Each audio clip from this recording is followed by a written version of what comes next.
Hello everyone, कैसे हो आप सब। आशा करती हूँ कि आप सब अच्छे होंगे।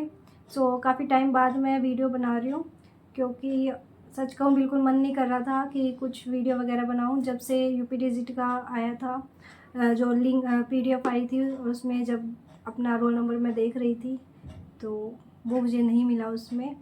और हालांकि बहुत मेहनत की थी एंड 4 साल से हम इसमें कर भी रहे थे मेहनत। और जो भी हुआ, अब क्या कह सकते हैं कि कैसे इन्होंने रिज़ल्ट दिया है, क्योंकि कुछ ट्रांसपेरेंसी तो है ही नहीं कि क्या है, कितने मार्क्स आए हैं या कितनी कट ऑफ गई है, कुछ भी। तो ठीक है, अब हम क्या ही कर सकते हैं। अब हम अपने नेक्स्ट टारगेट पे फोकस करते हैं। अब हम बात करते हैं अपने नेक्स्ट टारगेट, जो कि हमारा है डीएसएसबी। तो डीएसएसबी की अगर हम बात करें एग्ज़ाम डेट की, तो या तो वो नवंबर में पॉसिबल है या फिर नेक्स्ट ईयर जाएगा। तो हमें ये नहीं सोचना कि कब होगा, या हम उसकी एग्ज़ाम डेट को बार बार सर्च करें कब होगा कब होगा। तो ये चीज़ें हमें अभी नहीं करनी है। हमारे पास टाइम है तो हमें उसको यूटिलाइज़ करना है। और जो भी कमी अभी तक जो हम पेपर दे रहे हैं, कहीं ना कहीं जो हमारी कमियां रह रही हैं, उसको फाइंड आउट करना है एंड उस पर काम करना है, ताकि हमारा जो 2 नंबर 4 नंबर का जो भी गैप रह जाता है वो अब की बार ना रहे। एंड कट ऑफ तो आपने देखी होगी अब की बार कितनी गई है। तो 117 गई है जनरल कैटेगरी फीमेल की। तो और वो तो ई डोजर की है, उसके बाद कुछ मार्क्स बढ़ेंगे भी। अब हमें 140 प्लस ही अपना टारगेट लेके चलना पड़ेगा डीएसएसबी में। तो मैंने उसके लिए अपनी स्ट्रेटजी बनाई है कि मैं उसको कैसे अब लेके चलूँगी, कैसे उस पर हम काम करेंगे। तो वो मैं आपके साथ शेयर कर देती हूँ। तो जैसे कि हम जानते हैं, डीएसएसबी में 2 पार्ट हैं, एक पार्ट ए और एक पार्ट बी। तो पार्ट ए में वही 5 सब्जेक्ट्स आते हैं। जैसे आपको पता होगा, हिंदी, इंग्लिश, रीजनिंग, मैथ और जीके, ये 20-20 मार्क्स के आते हैं सेक्शंस। और एक बार अगर हमने सेक्शन को सबमिट कर दिया तो हम दोबारा उस पर नहीं जा सकते। तो इस तरीके से सारी चीज़ों को हमें अपने माइंड में देख रख के फिर उसको करना होगा, उसकी अप्रोच, उसके पैटर्न को समझना होगा। तो अब की बार मैंने सोचा है कि जो पार्ट 1 है उसमें हम जो सब्जेक्ट हैं उनको क्या करेंगे, एक एक करके कंप्लीट करेंगे, जिससे उनकी जो अंडरस्टैंडिंग है वो डीप हो पाए और हम अच्छे से उसको कवर कर पाए। तो एक बार मैं पहले इंग्लिश को कवर करूँगी, और उसके बाद फिर हिंदी, फिर रीजनिंग, फिर मैथ, ऐसे करके। और अब के बाद जीके पे भी फोकस करना है। तो लेकिन ये भी नहीं है कि मैं सिर्फ यही करती रह जाऊँ, सिर्फ सिलेबस ही हम करते रह जाएं। तो इसके साथ साथ हमें मॉक टेस्ट भी देने हैं। ये गलती बिल्कुल भी नहीं करनी कि हम जो मॉक टेस्ट है वो सिलेबस कंप्लीट होने के बाद हम प्रैक्टिस करेंगे। तो ये बहुत बड़ी गलती होती है डीएसएसबी में खासकर। तो अब हम जो मॉक टेस्ट है वो वीक में 2 या 3 ज़रूर देंगे और एनालिसिस करेंगे।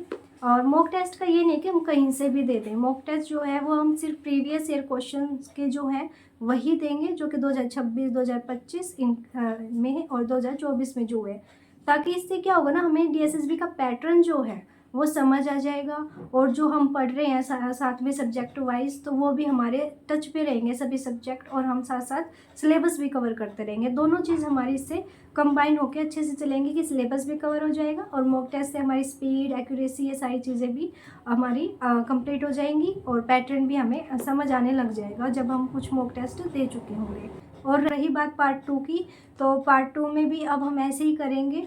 साथ साथ जो टॉपिक है उनको उन टॉपिक वाइज, जैसे एक कॉम्प्लेक्स एनालिसिस का पूरा टॉपिक है तो उसमें भी पार्ट्स हैं कि एक तो हो गया बेसिक और एनालिटिक का, और उसके साथ सीआर इक्वेशन, हार्मोनिक इक्वेशन, ऐसे पार्ट्स में डिवाइड करके उनकी प्रैक्टिस करेंगे, उसके जो नोट्स हैं, और साथ साथ क्वेश्चन प्रैक्टिस, जिससे क्या होगा, वो जो कंसेप्ट है वो हमारा क्लियर हो जाएगा। एंड डीएसएसबी में सारा ग्रेजुएशन का पार्ट ही आता है, तो ग्रेजुएशन में समझ होनी बहुत ज़्यादा ज़रूरी है कंसेप्ट की। तो ऐसे ही हम करते करते सारे सिलेबस को कवर करेंगे।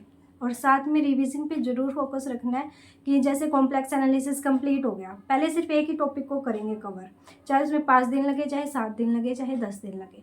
उसको कंप्लीट करके जब हमें लगेगा कि हाँ ये कंप्लीट हो गया, उसके बाद हम इसको रिवीजन में डाल देंगे स्लॉट में। धीरे धीरे इसको रिवीजन करेंगे और फिर नेक्स्ट टॉपिक उठाएंगे, फिर उसके पार्ट्स में जो भी हैं प्रैक्टिस भी करेंगे, नोट्स भी उसके रिवाइज करेंगे। जहाँ से भी आपने कोर्स परचेज़ किया हो या फ्री जहाँ से भी आप कर रहे हो, चाहे यूट्यूब से कर रहे हो, चाहे जैसे भी, सो वो हम करेंगे कवर। इससे उसके बाद हम जो प्रीवियस ईयर है वो ज़रूर करने हैं, 2021 के भी करने हैं और 2025 के भी प्रीवियस ईयर सारे हमें कंप्लीट करने हैं पार्ट 2 के। तो यही है, आई थिंक मुझे लगता है कि ये तरीका बेस्ट रहेगा।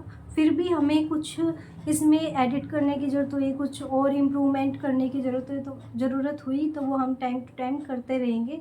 ऐसा भी नहीं है कि बिल्कुल फिक्स हो गया। अगर हमें इसमें कुछ कमियां लगी कि हाँ इसमें कुछ और बेटर कर सकते हैं तो वो हम ज़रूर करेंगे। और अब DSSB की प्रिपरेशन बहुत अच्छे से हमें करनी है, अब की बार कोई भी कमी नहीं करनी। वही बात है, अब इतनी मेहनत करनी है कि अब दोबारा ना करनी पड़े हमें, क्योंकि बार बार वो मेहनत नहीं हो पाती जो हम पहले करते हैं। फिर दोबारा से फिर वही चीज़ें करो, फिर वही करो, या इतना हमारा मतलब बहुत ही अपने आप को समझाना पड़ता है, करना पड़ता है, तब हम उस चीज़ को कर पाते हैं कि गिरकर दोबारा फिर से उठो, फिर वही चीज़ें करो।